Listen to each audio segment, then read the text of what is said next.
ডেকেছি তোকে, এখানে কেন, কি চাই? রিজ ভাইয়ের গম্ভীর গলায় রূপসা ঠোঁট ফোলায়, মাথায় সাদা স্কার্ফ টেনে ঠিক করে, ফর্সা মসৃণ হাত জোড়া কষলে মিষ্টি সুরে সুরে আমতা আমতা করে প্রশ্ন ছুড়ে। এখানে মানে আমাদের স্কুলে কেন এসেছো? মানে দরকার ছিল বুঝি? দরকার না থাকলে নিশ্চয়ই আসিনি। ক্লাসে যা মিনি বিড়াল। সম্বোধন শুনে খিটখিটে স্নান সালেহ নাক মুখ কুচকে নেয়, বালের রং তামাশা শুরু করেছে। ওদিকে সকাল থেকে তার গ্যারেজে সফি একলা। বিদ্যালয়ের পাশে একটা জমি পতিত পড়ে আছে। জমির মালিক মারা গেছে, জানা মতে তার কোনো উত্তরসূরি নেই। সে জায়গাটা রিজভাই সমবায় সংস্থার জন্য জোগাড় করে দিবে বলেছে। সে কাজে ব্যস্ত ছিল সকাল থেকে, এখন বাড়ি ফেরার কথা। অথচ রিজভাই বিদ্যালয়ে টেনে আনলো। কাজে দেরি হয়ে মেজাজ বিগড়ে যাচ্ছে একটু একটু। সাথে এদের ন্যাকামিনি বিড়াল মিউ মিউ করে। বৃষ্টি হবে, মেঘ মেঘ আকাশ, কারেন্ট নাই, রুম অন্ধকার, বৃষ্টি নামলে তো আরো অন্ধকার হবে, কিছুই চোখেই পড়বে না। তাই মনে হয় না টিফিন পিরিয়ডের পর আর ক্লাস হবে। তুমি বাড়ি ফিরবে তাই না? আমিও তোমাদের সাথে যাই, প্লিজ প্লিজ প্লিজ। সিনান গলা খাকারি দেয়, জিপ নিষ্পিস করে দুটো কথা শুনিয়ে দেওয়ার জন্য। অতি কষ্টে খিটখিট মেজাজকে নিয়ন্ত্রণে আনে সে। নরিজ মাহবুব ফুল কুচকে যায়, চাপা স্বরে ধমক দিয়ে বলে, যা ক্লাসে। আমি বাড়ি ফিরবো না, আব্বার সাথে পাশের গ্রামে যাব।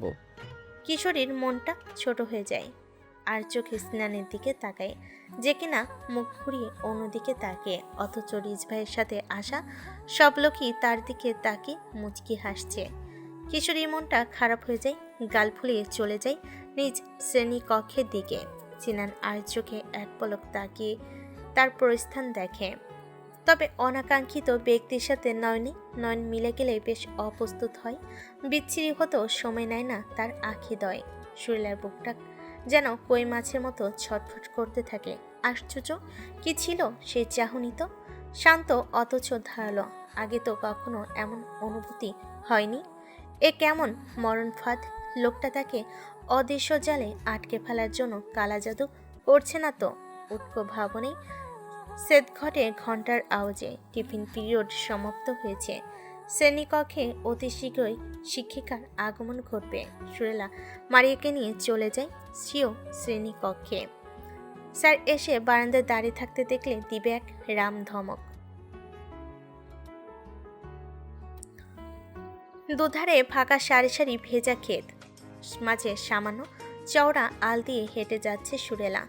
আলটাও ভিজে পিচ্ছিল হয়ে আছে। অতি সাবধানে পা ফেলে সুরেলা একটু আগেই মুষলধারে বৃষ্টি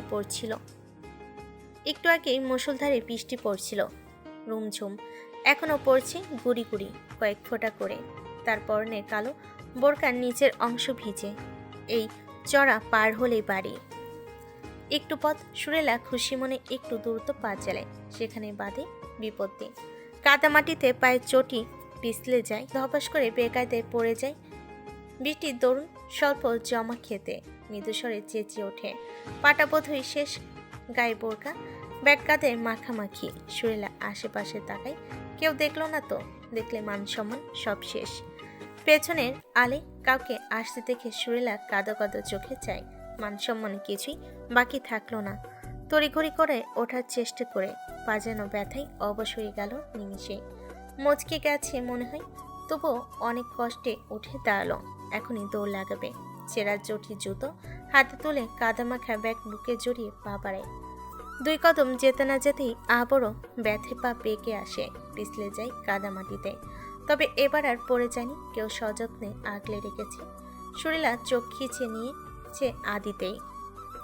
তবে নিজেকে নিরাপদ অনুভব হতে ঝট করে চোখ খুলে স্বল্প পরিচিত পুরুষালী ঘ্রাণ নাসা গহ্বরে ঢুকে মস্তিষ্ক বরাবর আঘাত করে। সুরেলা তৎক্ষণাৎ ছটফট করে, চারা পেতে মরিয়া হয়ে ওঠে। চাপা স্বরে আত্মনাদ বেরিয়ে আসে মুখ গহ্বর হতে। আল্লাহর দোহাই লাগে রিজ ভাই, ছাড়েন, কেউ দেখে ফেললে সর্বনাশ হয়ে যাবে। তার মানে দাঁড়ালো কেউ না দেখলে কিছুই হবে না, না? চোখ বুঝে নি সুর, কেউ কিছু দেখবে না।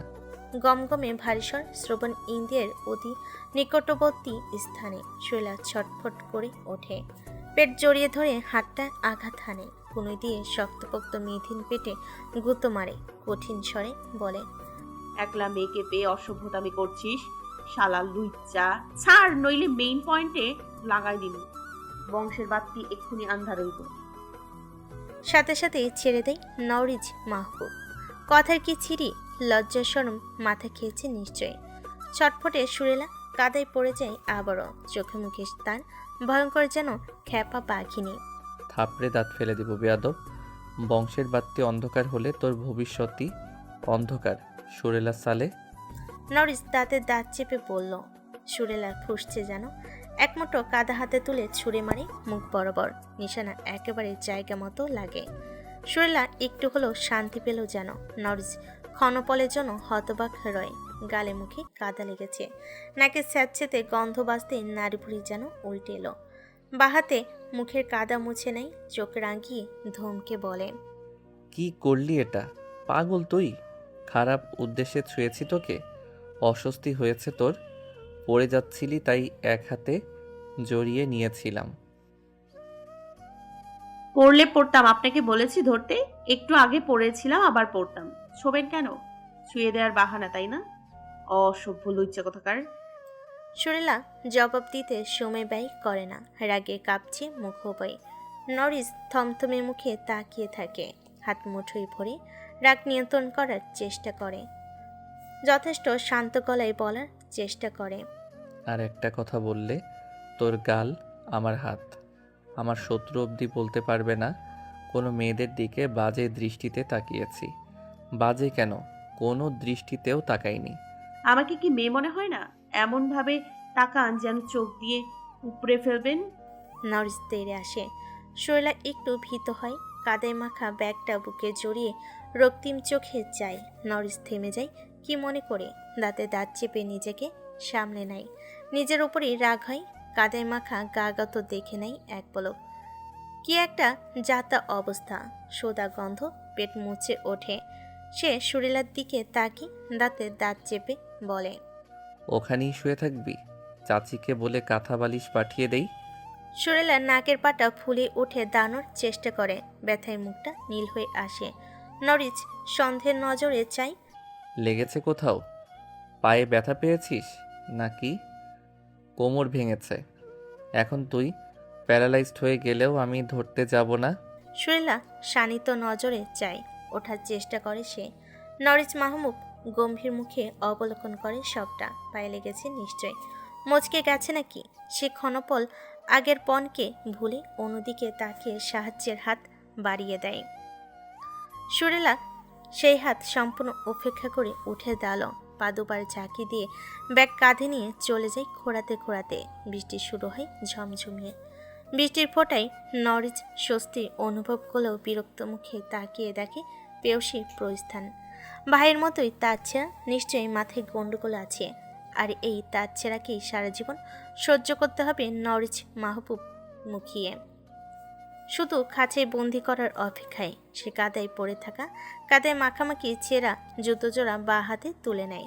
নাক সিটকে তুলে সুরেলার পিছু পিছু হাঁটে। কি দিনকাল এলো ভাই, আবার না চিটপটাং হয়। হাড়গোড় ভাঙ্গুক আর কোমর আগাগোড়া লোকসান যে তারই। গ্যারেজে বসে চায়ের স্বাদ নিচ্ছে রওশন মাহবুব, সঙ্গী কিশোর শফি আর অনেকেই। মৌসুমে ঠান্ডা ঠান্ডা বৃষ্টি, গরম ধোয়া ওড়ানো চায়ের স্বাদ বাড়িয়ে দিচ্ছে। রওশন হাসি মুখে শফির সাথে গল্প করে, সাথে বৃষ্টির হাত থেকে রক্ষা পেতে আশ্রয় নেয় কিছু পথিক। সবার হাতে ইচ্ছা। আলাপ আলোচনার মধ্যে এক মুরব্বী নিজ বাজারের থলে দেখিয়ে বলে, তোমা ঘরে শাসি আম দিয়া খিচুড়ি খাওয়াইব, কালাই নাই ঘরে, তাই বাজারে আইছিলাম। বাদল আটকায় নিল, কদার মা তো সেইটা বুঝবো নি না, ক্যাট ক্যাট করবো নি যে, আমি ইচ্ছা করে ডিলামি করছি। শফি হেসে বলে, চাচা, মাঝে মধ্যে আপনিও গলা সারাইয়া 2-3টা হুনাইয়া আইবেন, দেখবেন শান্ত হয়ে গেছে। না থাক, গেদার মা গাল ফুলাই বনে, তাছাড়া হ্যার ক্যাট ক্যাটও খারাপ লাগে না, মধু মধু লাগে। মুরব্বী স্বভাব সুলভ হেসে বলেন। রওশন চায় চুমুক দেয়। হঠাৎ স্বাদটা একটু বেশি মিষ্টি মনে হয়। সফি খানিকটা মুখ মুচড়ায়। খ্যাক খ্যাক করে আবার কার ভালো লাগে, খ্যাক খ্যাক আবার কার ভালো লাগে। তার বোন সাপটা একটু বাচাল ধরনের, একবার কথা শুরু হলে শেষ হবার নাম নেয় না। তার তো মধু লাগে না, কানে নিচে বাজাতেই মন চায়। আর সিন ভাইয়ের সামনে কেউ রং ঢং করলে, আলাপ দীর্ঘ করলে মহাশয় মেজাজ হারাতে সময় নিবে না। তার মধ্যে এরকম বউ জুটলে বইয়ের কপালে সকাল বিকাল ঝাঁটার বাড়ি। ভাবতেই হি হি করে হাসে। বৃষ্টি থেমে যেতেই ক্ষণিকের অতিথি চলে যায়। শালা সিন কখন আসবে? 1.5 ঘন্টার বেশি হবে বসে আছি। আইবো, আর আল্লাহ অপেক্ষা করেন। আর এত তারা কি দরকার ভাইরে? আমারে কইতে পারেন। তেমন দরকার না, বেশ কয়েকদিন হলো খেয়াল করছি শালা আমার থেকে দূরে দূরে থাকে, আগের মতো কথা বলে না। আপনার বন্ধুর মতিগতি বুঝি না মিয়া। এই ভালো তো এই খারাপ। দিন দিন মনে হয় খিটখিটে বেশি হইয়া যাইতেছে। কথা কওয়ার আগেই এই চেটটা ওঠে। তবে এরও মাশাআল্লাহ আছে। বউ আইলে ঠিক হইয়া যাইব। আমি না চাচি কয় সুরাপার বিয়া দিয়ার নবাবরে বিয়া করাইব। মায়ের কাছে গুসুর ফুসুর করে আমার বোন শাপলারে নিব। ওর বইয়ের জন্য মানে তোর বোনের জন্য আমার পক্ষ থেকে 1 সমুদ্র সমবেদনা। মেয়েটার জানপ্রাণ একেবারে নাস্তানাবুদ করে দিবে। রওশনের কথাই সফি হাসে। খাঁটি সরিষার তেল মাখা মাথার চুলগুলো ঠিক করে রওশনের কাছে ঘেঁষে বসে।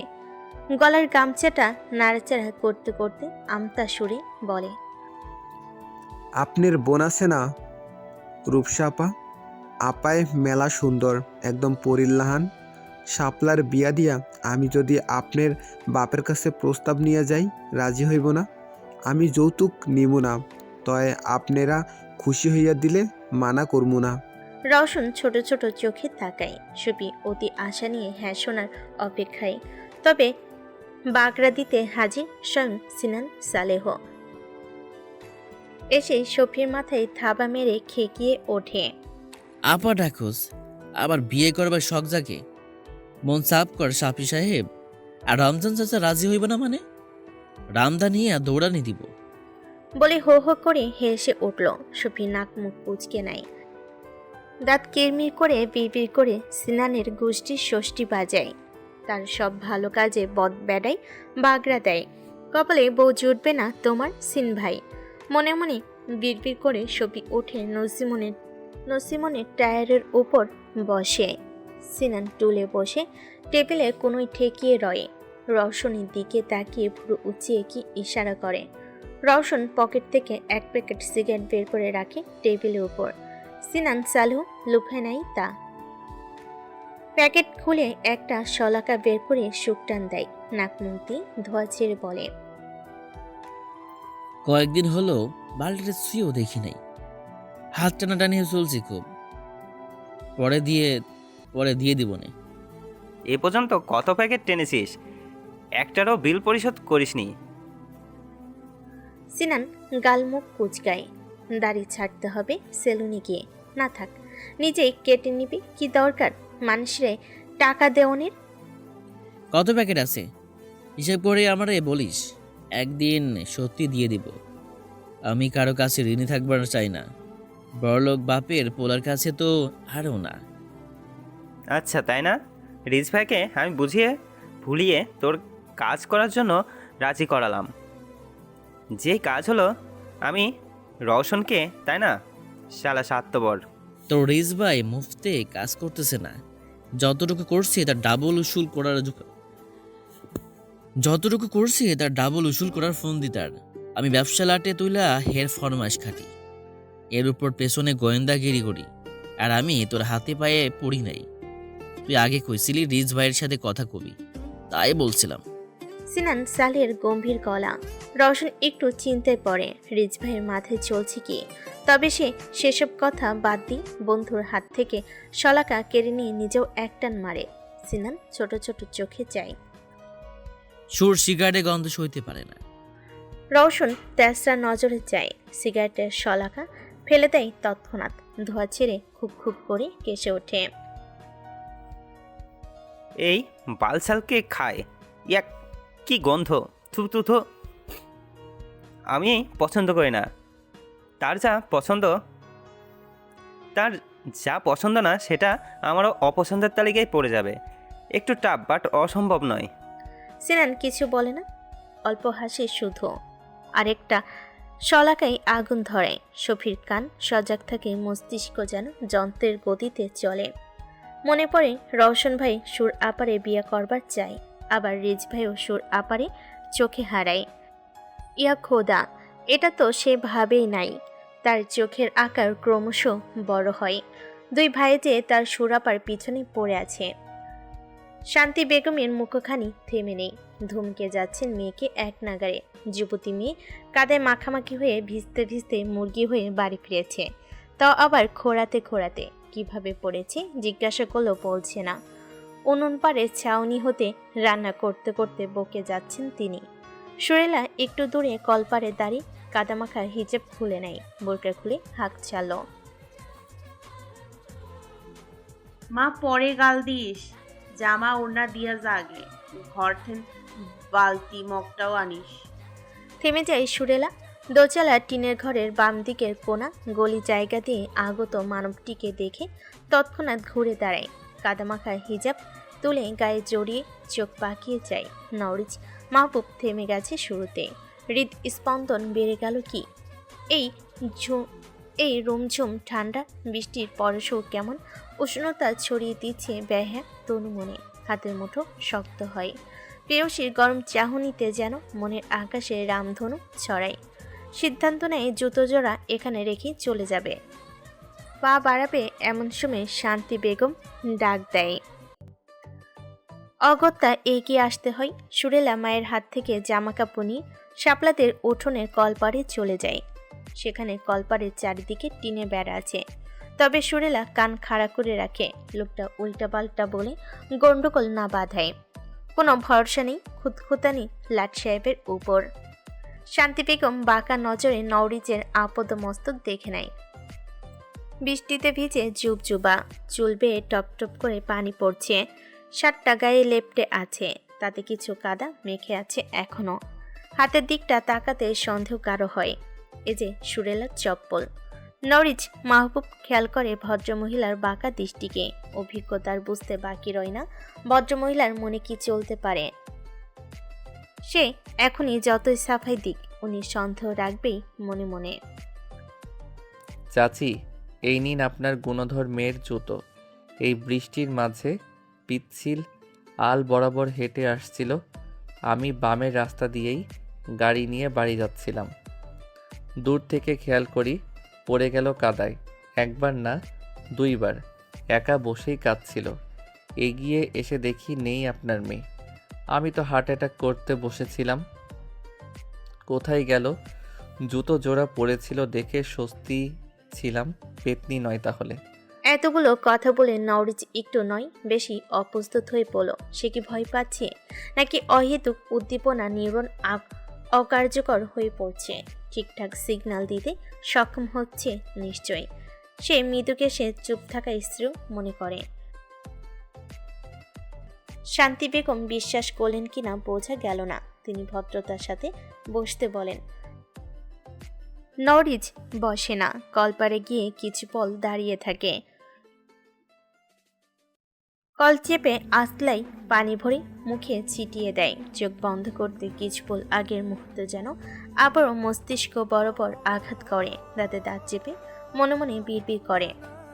আর সম্ভব নয়। কবুল বলে তাকে বুকে লুকিয়ে রাখলেই এই রক্তক্ষয়ী আগুন নিভে যাবে ধীরে ধীরে। টিনের বেড়ার ফাঁকে সবটাই অবলোকন করে সুরেলা। খুঁতখুঁতে স্বভাবের লোকটার হাতে নিজ কাদাই মাখা ছেঁড়া জুতো জোড়া দেখে একটু থমকেছিল। সে চটজলদি গায়ে পানি ঢেলে জামা কাপড় পরিবর্তন করে নেয়। বৃষ্টি থেমে গেছে অল্প, গুড়ি গুড়ি গাছে জমা ফোঁটা পড়ছে। সুরেলা ভেজা চুল গামছায় বেঁধে অতি সাবধানে পা ফেলে ঘরে যায়।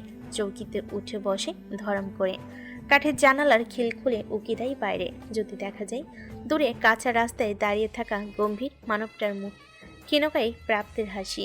ভেজা চুলে হাত পা বাড়ায়, ভেজা চুলে হাত গলিয়ে পা বাড়ায়। সুরিলা চোখ মুখ খিচে জানালা বন্ধ করে। কি দরকার ছিল পাকনামি করার? নিজের মাথায় চাটি মেরে চৌকি থেকে নামে। অজান্তে অধর কোণে মিষ্টি হাসি ফুটে ওঠে। কান্তিমান আঁখি যুগ্ন জলজল করে অচাওয়া স্বপ্নের ছোঁয়ায়। স্বপ্নে বিভোর আঁখি যুগ্ন সম্মুখে দণ্ডায়মান মায়ের সন্ধিয়ান চাহনি দেখে কিঞ্চিত ঘাবড়ায়। সত্যি কইরা কহা দেহিন, চেয়ারম্যানের পোলার লগে কোনো লটর পটর নাই তো? কেদই মাখামাখি হইয়া বাড়ি ফিরলি, হেউ পিছু পিছু আইলো তোর ছেঁড়া জুতা নিয়া। মায়ের ক্ষুর্ধালো বাক্য কিশোরী ঘাবড়ালেও বুঝতে দেয় না। তেজস্বী ঠাট বজায় রেখে জবাব দিল, কি কষ্ট তুই মা, আমি তো হ্যারে দেখি নাই। আর আজেবাজে কথা কবি না আমার নামে। আমিও ভাত মাছ খাই, ভাইয়ের হাতে জবাই হওয়ার শখ নাই। শর্ট মেজাজ গরম কইরা দিল। শান্তি বেগমের সন্দেহ তবু কমে না। চুল যে তার এমনিতেই পাক ধরেনি, গন্ডগোল তো কিছু একটা আছে। ভয় হয় তার, ছেলে জানলে বাড়িতে আগুন জ্বালিয়ে দিবে। সালেহ উদ্দিনের হঠাৎ ডাকে সন্দেহ পিঁচে রেখে দেয় শান্তি বেগম। বেরিয়ে এসে দেখে স্বামীর হাস্যোজ্জ্বল মুখ, দুহাত ভর্তি বাজার, বড় একটা সিলভার কাপ ঝুলছে হাতে। শান্তিনী বাজার বড় সিল কাপ মাছ আনছি, খাসির গোস্ত আনছি, সুরের পছন্দ না তার লাইগা বাজার পাতিও আনছি টুকটাক। ধর ধর আর সুর কই। বাবার গলার আওয়াজ শুনে বেরিয়ে আসে সুরেলা। তার জন্য খাসির মাংস এনেছে শুনে ভালো লাগলো। বাবা সচরাচর তার জন্য কিছুই আনে না। শান্তি বেগমও খুশি মনে সব উনুনে রেখে দেয়। সালেহ উদ্দিন হাত মুখ ধুয়ে ঘরে ঢুকে সুরেলা গামছা বাড়িয়ে দেয় বাবাকে। সালেহ উদ্দিন হাসি মুখে মুখ হাত মুছতে থাকে। পকেট থেকে কচকচা দুটো 100 টাকার নোট বের করে সুরেলার দিকে বাড়িয়ে দিল। 100 দিছিলি, ডাবল দিলাম রে গেদি, খুশি হইছস? সুরেলা অবাক হয়। জোলা বাড়িতে টুকটাক সুতো তুলে 100 টাকা আয় করেছিল, জীবনের প্রথম আয়। সেদিন বাবা চাওয়াই মানা করতে পারেনি, ভাবিনি কখনো ফেরত পাবে, তাও ডাবল। সে ইতস্তত বোধ করি, তবে টাকাটা নাই। সালেহ উদ্দিন আরেকটা ছোট্ট প্যাকেট বের করে মেয়ের হাতে ধরিয়ে দিয়ে বলেন, দেখতো গেদি পছন্দ হয় কিনা। সুরেলা এবার যেন বিস্ময় প্রকাশের অবকাশ পায় না। প্যাকেট খুলে দেখে এক জোড়া নূপুর। তার চোখের আকার বড় হয়, বাবার দিকে অবাক চোখে চায়। সালেহ উদ্দিন দাঁত কেলিয়ে বলেন, ওই মেলা দিন আগে মায়ের কাছে কুনুর কুনুর করতে নূপুর বানায় দিতে হাতে টাকা আইলো, সে করার কাজ থাইকা কিনা আনলাম রূপার। পছন্দ হয়েছে? বাখারা সুরেলা। ডাগর ডাগর চোখের কোণে নোনা জল জমেছে। বাবা যেমনটি হোক না কেন, কিশোরী লোভী মনটার হাজারো না পাওয়ার ভিড়ে এই অপ্রত্যাশিত পাওয়া তার মনটাকে কাঁদিয়েছে। কোনো মতে মাথা নেড়ে সায় জানালো। দরজায় দাঁড়িয়ে শান্তি বেগমও অবাক ঢের হয়, তবে অবগতা প্রকাশ না করে শুধায়, অনেক বাজার করছেন, আবার নূপুর, এত টাকা কই পাইলেন সিনের বাপ? তোর পোলার মতো 10-20 টাকা কামাই করুম নাকি? একেবারে বান্ডিল কামাম। কত কইরা কই গ্যারেজ বাদ দিয়া আয় আমার লগে, কানে ঢোকে না এর। করুক আমার কি, এর কপাল হেকাইব। ভাই আপনি এত দূর থেকে ভাবিরে চিনলেন কেমনে? ভাবিরে চিনব না তো কারে চিনব? ভাইয়ের মনে হয় আকাশে সব সময় ভাবি উইরা বেড়াইছে। রিয়াজ ভাই বহুত দিন হইল বিয়া খায় না। আপনি জলদি ভাবিরে ঘরে তোলেন, কুঞ্জি ডুবাইয়া বিয়ার দাওয়াত খামু। ভাই বিয়াতে রোস্ট দিয়েন কিন্তু। এইবার দলীয় সবার মিছিলের পরে বিরিয়ানির সাথে রোস্ট দিলেন, অহনো জিবে লাগা আছে, তাই না বাবু? হ জীবনের প্রথমবার খাইছিলাম রোস্ট, প্রথমটায় বটকা লাগলো, পরে মজাই লাগছে। সাঙ্গপাঙ্গদের কথোপকথনে মনোযোগ নেই নওরিজ মাহবুবের। দক্ষ হাতে স্টিয়ারিং ঘুরিয়ে জিপ টানে। জিপের পেছনে চিটে বসা বাবু, তমাল, হারুন আর জামাল এক নাগারে কথা বলে যাচ্ছে। অন্য সময় হলে বিরক্ত হয়ে এক ধমকে চুপ করিয়ে দিত নওরিজ। আজ ইচ্ছে করছে না, আজ সে বিরক্ত হচ্ছে না। রিজ ভাই, আমি কয়েকদিন হলো একটা অতি গুরুত্বপূর্ণ কথা বলতে চাইছি, আপনি আমাকে পাত্তাই দিচ্ছেন না। জামাল যান্ত্রিক মানবের মতো বলে যায়, তবে সামনের ব্যক্তির প্রতিক্রিয়া না পেয়ে আবারও শুধায়। ভাই শুনছেন, কথাটা ভাবিকে নিয়ে, আপনি অনুমতি দিলে বলবো। বলো। স্বাভাবিকভাবেই বলে নওরিজ। জামাল দেরি না করে বলে, চেয়ারম্যান চাচা সপ্তাহখানেক আগে মাহিরের তরফ থেকে ভাবির জন্য প্রস্তাব। আচ্ছা, তারপর কি হলো? কেমন দায়সারা ভাবি বলল যেন। পেছন থেকে বাবু, তমাল ও হারুন যেন হুমড়ি খেয়ে পড়ে। জামালকে চেপে ধরে সবটা শুনে নেয়। বাবু রাগে গজগজ করতে করতে বলল, ভাই আপনি অনুমতি দিলে ওই মহিরের বিয়া করবার শখ গুছাই দিমু। কত বড় সাহস আমাকে ওর ভাবির দিকে নজর দেয়, ওর চোখ আমি তুললা নিমু। হাসা কোনডা হেডা কস নাকে? ওই যাওয়া, তুই সত্যি মুসলিম নাকি হিন্দুকে? কর্ম হোমন্দির বিয়া করার কথা মাথায় আনা তো দূরের কথা, মানুষ দেখলেই লঙ্গি তুইলা ধর দিব। ভাই আপনি কিছু বলবেন না? ভাবির জন্য প্রস্তাব পাঠিয়েছিল ওই মাহির। জানি আমি সব। সুরের দিকে তাকানোর ভুল করবে না, আর তাকালে কল্লা কেটে নিব। জিপ গাড়ি এসে থামে চেয়ারম্যান বাড়িতে। গাড়ি দেখেই এগিয়ে আসে এক যুবক। নম্র গলায় সালাম পেশ করে দাঁড়িয়ে রয়। নওরিজ গাড়ি থেকে নেমে সবার উদ্দেশ্যে বলে, তোরা যা, আমি 10 মিনিটের মধ্যে আসছি গোসল সেরে। সবাই চলে যায় গোয়াল ঘরের আড়ালে, একেবারে কোণে অবস্থিত এক ঘরে। তারা জানে রিজ ভাই গোসল করবে, মানে আধা ঘন্টার আগে আসবে না। নওরিজ অন্দরমহলে প্রবেশ করে। সবার আগে নজর কাড়ে বারান্দায় সিনা টান টান করে দাঁড়িয়ে থাকা সুঠামদেহী মানবের পানে। মুখ অবয়ে প্রতিবারের মতোই হাসি খুশিবিহীন কাঠখাট্টা। রূপসার মতে মুখে তেঁতুল পুড়ে রেখেছে। নওরিজ এগিয়ে যায়, লম্বা সালাম দিয়ে হাত বাড়িয়ে বলে, সাদমান খন্দকার, অনেক দিন পর দেখা পেলাম, কেমন আছেন? আলহামদুলিল্লাহ, তুমি? তার ছোট্ট জবাব। ভদ্রলোকের পাশে গোমরামুখী দণ্ডায়মান ছবির দিকে তাকি নওরিজ বলে, জামাই এসেছে, মুখ থাকবে হাসি খুশি, অথচ শুকনো বানিয়ে রেখেছিস কেন? তোর জামাই যতই হম্বিতম্বি করুক পাঠাচ্ছি না এবার। ডেলিভারির কদিন এই বাড়িতেই থাকবি। ছবি আর চোখে সাদমানের দিকে তাকায়। রসকসীন মানব তার দিকেই তাকি ছবি নজর ঝুঁকিয়ে নেয়। নওরিজ লক্ষ্য করে সবটাই। সাদমান ভাই, মজা করছি না, সত্যি ছবিকে পাঠাবো না। এই সময়টাই মেয়েরা ভীত থাকে, আর ছবি এমনিতেই ভীত। আম্মা আর চাচি আম্মার সান্নিধ্যে থাকলে ভরসা পাবে, আর সব মেয়েরাই এই সময়টা বাপের বাড়িতেই থাকে। নওরিজ কথা শেষ করে জবাব শোনার অপেক্ষায় উপস্থিত সামিনা বেগম সহ বাকিরাও উৎসুক পানে তাকিয়ে।